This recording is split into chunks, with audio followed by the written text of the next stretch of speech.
100 հազարավոր մարդիկ արտագաղթել են Հայաստանից։ Օրինակ 2008-ից 18 թվականներին, երբ որ Դաշնակցությունը ՀԿ-ի հետ տարբեր շրջաններում կոալիցիայի մեջ էր,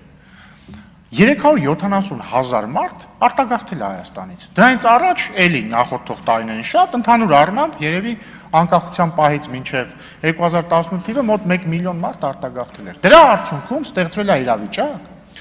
որ Հայաստանի շատ քաղաքացիներ, 100 հազարավոր քաղաքացիներ ապրում են տարբեր երկրներում,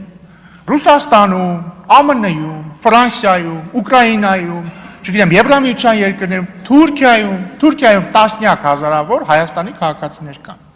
Հիմա համաձայնեք, որ տեսականորեն կարող է լինել ռիսկ, որ երկրի վրա օրինակը բերեմ, ասենք թե Սենտ Կիտս եւ Նևիսի վրա օրինակը բերեմ, քանի որ վերջերս պարզվեց այնտեղ նույնիսկ հայ համայնք կա, որոնք նույնիսկ պաշտոններ են զբաղեցրել Հայաստանում, էլի ձեր քվեարկությամբ։ Սենտ Կիտս ու Նևիսի կառավարությունը որոշում է, որ ինքը ուզում է ազդի Հայաստանի քաղաքական կյանքի վրա։ Եվ եթե պարզվի, որ Սենտ Կիտս եւ Նևիսում կան շատ Հայաստանի քաղաքացիներ, ինչ է ստացվում։ Հայաստանի իրավապահ մարմինները չեն կարողանալու կանխել Սենտ Կիտս եւ Նևիսում օրինակ ընտրակաշառքի դեպքերը, չեն կարողանալու կանխել ապօրինի ազդեցությունը նրանց քաղաքական կամքի վրա, չեն կարողանալու կանխել, որ օրինակ մեկը գա այնտեղ Սենտ Կիտսի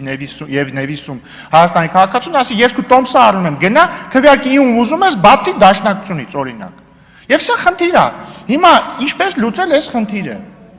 Այս նախագծով, որը չի սահմանափակում մարդկանց քվեարկելու իրավունքը, նա ընդամենը դրվում է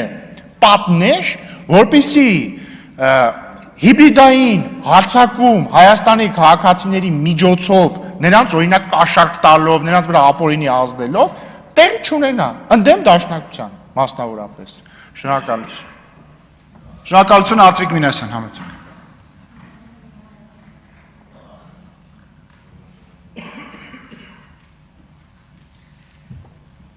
Նախ վիճակագրությունը եւ ընտրական հետ կապված Տիկին Ղազարյանից թվում է շատ հեշտ է, կարանայ